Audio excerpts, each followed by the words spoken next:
Hi there, Sue McHardy here, registered holistic nutritionist, and I'm here today to talk a little bit about inflammation.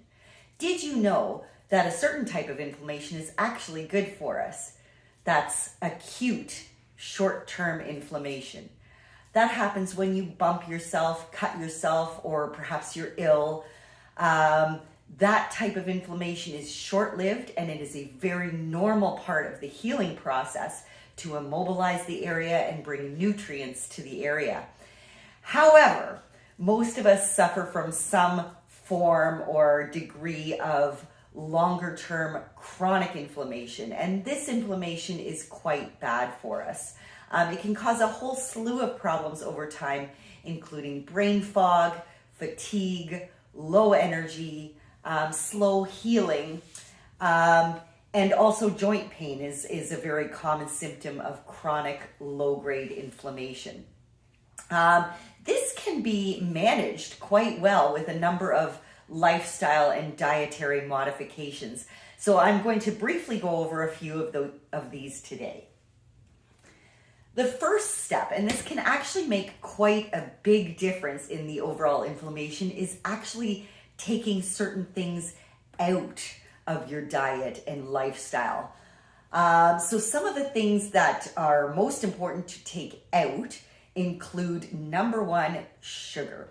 Sugar is the most inflammatory food, and I use that term very lightly, that exists. It causes stress to the body, it causes oxidative stress and damage to your cells, and unfortunately, it's highly addictive. It's found in most foods in some way, shape, or form. So it's really important to try and minimize or take it out altogether, and that alone can make a huge difference in decreasing overall inflammation. Number two, I would say, would be gluten. Most wheat is hybridized and genetically modified. Gluten can damage the intestinal lining, causing what's known as leaky gut, and as a result can cause bloating and inflammation. So as a registered holistic nutritionist, I believe that's an important thing to take out. Number three, dairy. Did you know that 70% of the individuals over the age of 40 no longer contain the enzymes necessary to break down lactose? Dairy does become more of a problem as you get older, and it will cause bloating and inflammation in the body. I believe, again, that's another important thing to take out for optimal health and keeping inflammation at bay. Fried and processed foods, that should really come as no surprise. They've been stripped of nutrients. They really contain nothing that actually nourishes your body on a cellular level. And in fact, they can just cause inflammation because they've added in refined seed oils, sugar, salt, and other chemical additives that can stress your body and cause damage. So important to take fried and processed foods out. Alcohol. I'm sorry to tell you this, but alcohol in excess of 1 to 2 drinks per week becomes inflammatory to the body. And I could make a whole other video on this, but suffice it to say, it is inflammatory in excess. So some alcohol in moderation is okay. Try and keep it within 1 to 2 drinks per week. And it can also disrupt your hormones if you consume too much of it. Stress is another a lifestyle factor that drives inflammation. If you're under stress, even mental stress can cause physical symptoms. So it's important to try and manage your stress and keep it as low as possible. I know that's easier said than done, but I will give you some strategies to try and help in that regard. And finally, a sedentary lifestyle. Our bodies are designed and meant to move. And a lot of our daily life involves sitting, especially if you're working at a desk or commuting to your job. You're not moving your body enough to move toxins through, pump your lymphatic system, lubricate your joints, and keep inflammation at bay. So those would be my top things to take out. And by doing so, you will already notice a huge difference if you're experiencing any symptoms of inflammation. The second strategies are things to add in to help bring your inflammation down. So let's discuss those now. Number one, water. Who knew? Water is an anti-inflammatory. So I made a whole other video on how much water you should be consuming per day. You take your body weight in pounds and you divide it by 2. And that's the number of ounces of water to drink per day. So for example, if you weigh 150 pounds, you divide that by 2, and that's 75 ounces of water minimum that you should be drinking per day, which is just over 9 cups. Now, unsweetened herbal tea also counts towards that hydration total, and you actually want to add a little bit more if it's hot outside or if you're exercising. Lots of whole one ingredient foods. These are the foods that our bodies are designed to actually absorb and break down and use for energy. So you want to stick with whole one ingredient foods as close to nature as possible. That will be easiest on your system and keep inflammation at bay. You also want to focus on lots of colors. I've got a few examples here. So you want to focus on enough variety that you're getting a variety of colors, because each color of food has a different nutritional profile. So red, orange, green, yellow. You want to try and consume as many different varieties and colors per day as possible. Blueberries are purple. They're very high in antioxidants. So the more color you have, the more nutrition you're going to have. And these foods truly nourish your body on a cellular level and are going to give you the best energy and help keep inflammation down. They keep your body more alkaline. Omega-3 fatty acids are anti-inflammatory. Omega-3 fatty acids are called essential fatty acids for a reason. Our bodies can't produce them on their own. They must come from our diet.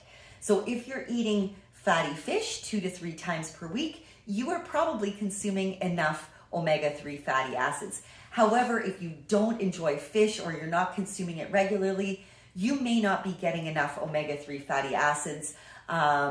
They are anti-inflammatory omega-3 fatty acids, so I would definitely recommend supplementing with a fish oil if you don't consume a lot of fatty fish, and you want to aim for about 1,000 EPA DHA per day, which is 1 teaspoon per day. I personally take a teaspoon of fish oil at night before I go to bed, because that's when my body is doing its repair work, and then I am ensuring I'm getting my omega-3 fatty acids. Other healthy fats are also great for keeping inflammation at bay, which might include 1/4 of an avocado or 1 teaspoon of extra virgin olive oil, coconut oil or avocado oil. Nuts and nut butters are an excellent source of dietary fat. Just remembering to keep your portion size at about 1 to 2 teaspoons because they are more calorie dense.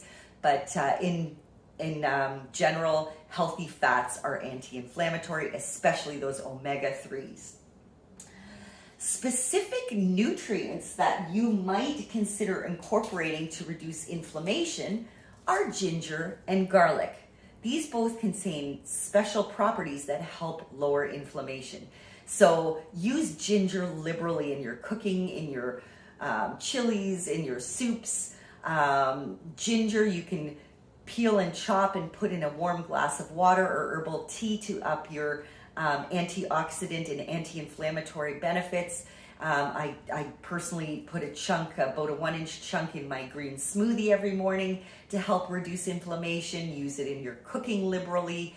These both have anti-inflammatory properties, and it's a great natural way to reduce your inflammation.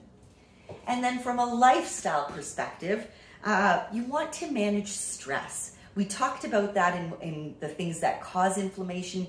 Mental stress causes physical symptoms. It can increase inflammation. So it's important to incorporate daily stress management strategies to help keep inflammation lower. So this might include daily gratitude, Think of 3 to 5 things every morning that you're thankful for or before you go to bed.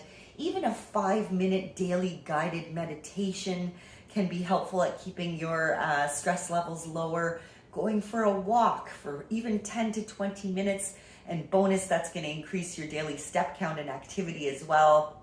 Spending time with loved ones, doing a hobby that you enjoy, or reading. These are all great ways to manage stress, and you should be incorporating at least one of these on a daily basis. And finally, activity. We talked about that sedentary lifestyle and how our bodies are meant to move. Include some daily activity, and it doesn't have to be a crazy CrossFit workout. It can be that 10 to 20 minute walk every day just to move your body. When we move our body, we pump our lymphatic system, and our lymphatic system is a series of clear fluid that moves through the body and collects toxins and bacteria and excretes them. It's great for your immune function, but that can also help with inflammation as well. And movement is actually an anti-inflammatory because when we move, we lubricate our joints and make them more mobile. So those are a few tips and tricks to help you get started. Of course, there are many more. One bonus tip that I did want to include is cinnamon. Some people might not realize that cinnamon is an anti-inflammatory. The minimum effective dose to reduce inflammation is 1 teaspoon of ground cinnamon. So again, use it liberally. I put a teaspoon in my smoothie in the morning, in that green smoothie, to help keep inflammation low. You could add it to your herbal tea. You could sprinkle it on top of salads, soups, however you can get it in, but 1 teaspoon is the minimum effective dose to actually bring your inflammation down. So those are some natural tips and tricks to help you keep your inflammation down, help you reduce it, but equally as important as adding in these elements that will reduce inflammation is taking out the ones that are causing inflammation in the first place. If you would like more help with this, I am happy to book a one-on-one consultation to work on a personal menu for you or a strategic plan to help you lower your inflammation if you're experiencing any symptoms. I hold office hours at Dr. Scott's office, Caledon East Family Chiropractic Clinic, every Thursday from 2 till 6 p.m. I offer a free 10-minute consultation so you can come in and meet me and ask me a few questions. I look forward to meeting you soon.